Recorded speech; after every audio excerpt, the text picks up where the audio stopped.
So good morning, everyone. Thank you all for being here. I know people are still joining the meeting. So Ryan has very bravely offered me the opportunity to lead the session today. And of course, we're still talking about loving gratitude. And Monday, Ryan took us through that lovely meditation on ourselves, thinking about the love and positivity we feel towards someone who's made us feel good, and then meditating on ourselves. And today we're going to be changing that attention to others, not the world at large, but others sort of one row out from us. It might be someone that we live with that is close to us. It could be someone that we work with, and maybe they've turned into the micromanager from hell since working arrangements have changed. I've heard a few stories of that. Or maybe it's someone that you work with that you miss seeing because there's a social connection with them. Or maybe it's someone that you generally work with and you're actually relieved that you're not seeing as much of them. There can be many facets to this conversation. So I did just want to start by saying that this morning my Calm app, and I think I mentioned in a previous session that I started out by using Calm in order to develop my mindfulness practice and to get into a rhythm with it. And my Calm app is still on my phone. And this morning it said, radiate loving kindness to all.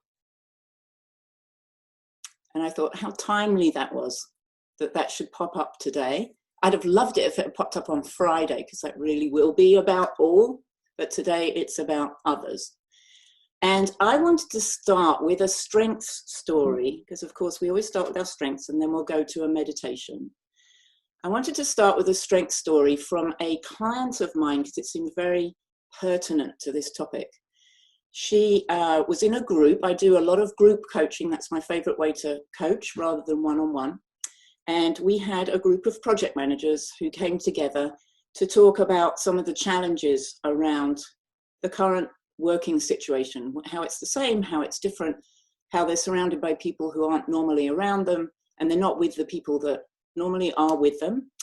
And this one lady said that right before lockdown, she and her husband had really kind of been at loggerheads a little bit, and they'd been arguing and uncomfortable. And as soon as lockdown was announced in their area, she had this sinking feeling, because now this is the only person that she's going to spend time with. And she was very focused on the things he didn't do, how he doesn't step up, how he doesn't seem to pay attention, how she's always the one cleaning up. And it was all the things he doesn't do. And in this session, one of the people in the group with us said, do you remember why you loved him at the start? And she said, oh yeah, I do. And the lady said, tell us about that. And she said, well, he's really creative. I love the fact that he has a different way of approaching things than other people. It's novel. And the lady said, what else? And this woman said, well, he's so loving. You know, he may not do all the things that I want him to do practically, but he's always there. He's in my corner. He was at the beginning, and he still is in my corner. What else? And she said, well, when I'm down and I am overwhelmed by what's going on at the moment, he's hopeful, and he reminds me that it won't always be this way. It won't always be as difficult as it is now. And this conversation continued. And then somebody else said, so that's kind of why you fell for him in the first place. And remember, this is a group coaching session. And at this point, this is the dream coaching session for me, because I'm not doing anything. I'm just listening to these guys interact with each other. And a second person, was actually a man this time, said, I'd love to know what you're grateful for. He said, my wife is always nagging me. She does nothing but complain that I don't wash up and I don't do this and I don't do that. So he was very identified with this lady's husband. And he said, what are you actually grateful for? And she said, well, he really sticks with things. You know, he really does, even if they're annoying things. And she's thinking, I'm grateful for the fact that he sticks with something. He says he's going to do it, then he does it. And she said, and even when I'm nagging him, even when I'm complaining about the stuff I want him to do and he isn't doing it, he's still loving towards me, and he kind of forgives me for that. She said, I can hear my tone of voice. If I'm honest, I can hear my tone of voice saying, you didn't do this. You know, the kitchen's a mess. There's no point in having you cook if I'm going to have to clean up for 3 hours afterwards. And she expressed all these things she was grateful for. And in this group, several people said this was a practice that they were going to take away from the group session. At the end, we always talk about, what did you take away from today? And they said they were going to go home, each of them, and look for the things that are good about their partner, their child, their parent that's living with them, a friend who's staying with them. I have a friend who has been in lockdown for a month and a half with a friend staying with her because the friend was with her at the moment of lockdown, so she can't go anywhere. And my friend is an introvert. She doesn't normally have people staying in the house. So for 6 weeks, she's had someone there. So each of these people were going to go back and look for someone to contemplate in terms of their strengths. And I decided to do it as well. We were coming into lockdown here as well, and it's just me and my husband in the house, for which I am very grateful. So there's some gratitude there that it is just the two of us in a decent space. We have plenty of space, so we're very, very fortunate. We're both working, so we're very grateful for that. And I decided I would try this technique with my husband. And we have actually had the most fun, the closest relationship, the greatest warmth in our relationship in the last 4 weeks that I think we've had we've been together 17 years. By turning our attention to what do we appreciate. And each day before I go to bed, I practiced what this lady suggested and what the gentleman suggested of what's something I love about my husband now, not just what did I fall in love with, but what do I love now? And what am I grateful for? And one of the things that surprised me when I did this was to discover that some of his most annoying qualities, the most irritating, frustrating qualities, are the ones that I actually appreciate the most. So when I tell him a piece of good news, he's very high in judgment. And his first question always is, well, what's that really going to look like? And how much work is that going to be? And are you sure that's really going to be as good as it looks on the surface? And I want to shake him because I want him to be zesty. I want him to say, that is so exciting. That is, you must be full of enthusiasm for that. That's something you've really worked towards. And then maybe say, and how are you going to make sure that it works for you in all aspects? That's what I want him to do.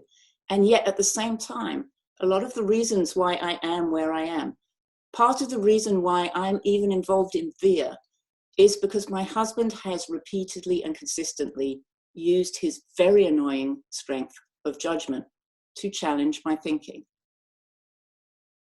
And that was a big realization for me.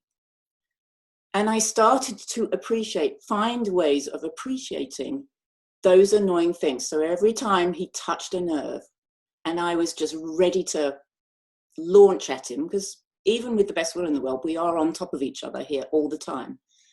I was ready to launch at him. I would use my mindfulness, take the deep breath that everybody saw me taking on the very first day that we started this and we couldn't get everyone in the room.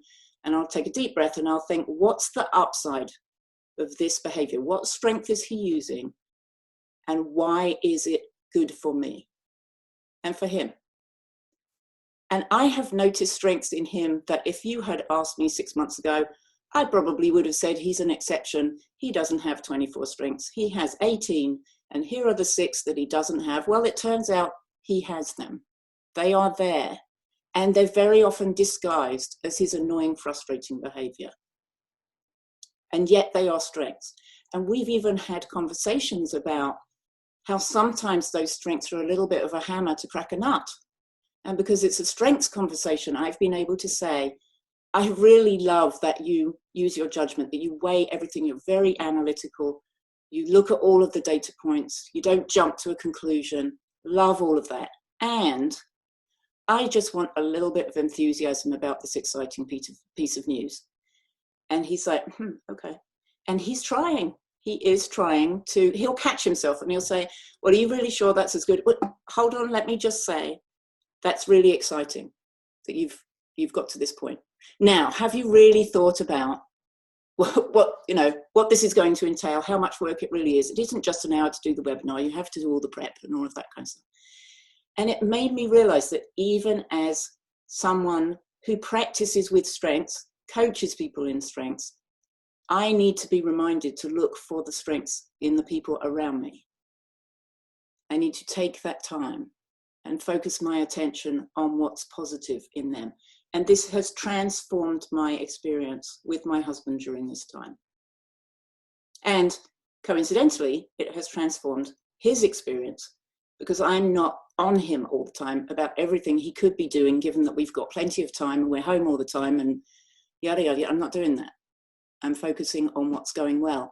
And he's motivated to do more things than, he's loaded the dishwasher more times in the last 4 weeks than he has in the last 20 years. So we are not asking him to do the laundry because I don't want everything to come out sort of sludge grey colour. So I'm retaining control over the laundry. So that's my focus today, is how do we use our strengths and appreciation and our gratitude and our love towards the people around us when they're really annoying? And how does that change the relationship between us and them? And when we've completed the meditation, I'd love to hear people's feedback on their thoughts or their experiences, or maybe how they're going to try this.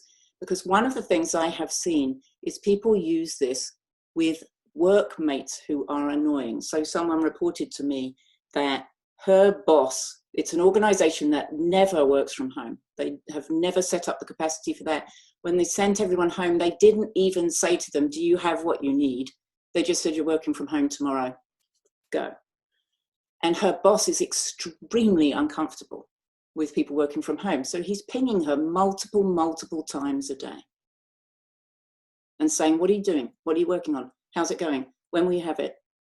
When will you deliver? What do you need? Who have you been in touch with? Everything that she's doing, whereas normally she'd just be left to get on with her own work. And so she was very frustrated. So what we did was we actually used a loving gratitude meditation towards an annoying person. So I'm going to invite you to think about somebody who influences your experience of life. And that may be in a positive way. It may be in a frustrating way. It might be both, like my husband, incredibly frustrating, but I love him to death. Sometimes almost literally to death, because, you know, that pillow looks pretty appealing when he's driving me crazy. But, oh dear, this is recorded, Ryan. I could be in trouble for that revelation, especially if anything happens to him. Yeah, so think about that person, someone who enhances your day, someone who gets under your skin. Picture that person, whoever it is that you're going to focus on. Think about them in terms of their strengths. And Ryan, maybe you could invite the bell, and I'm going to use the meditation from Monday that Ryan used and just adapt it to the next thing, which is others. Okay.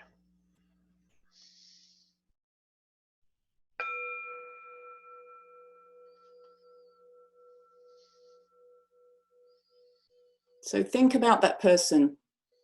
Picture them clearly in your mind.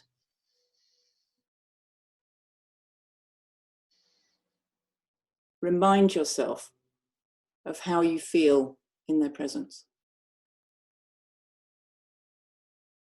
Whether that's positive and warm, excited, frustrated, irritated, whoever it is that you're choosing. How do you feel when you're with them or communicating with them?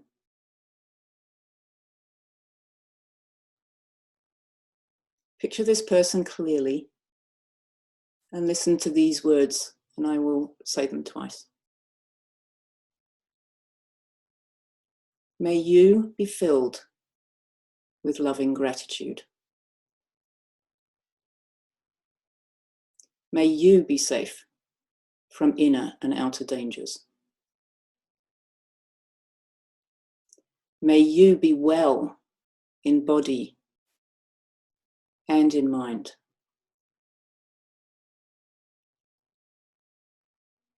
May you be grateful and happy.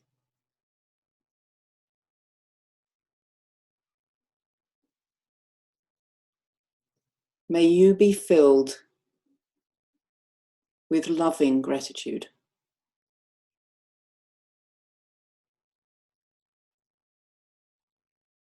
May you be safe from inner and outer dangers. May you be well in body and in mind. May you be grateful and happy.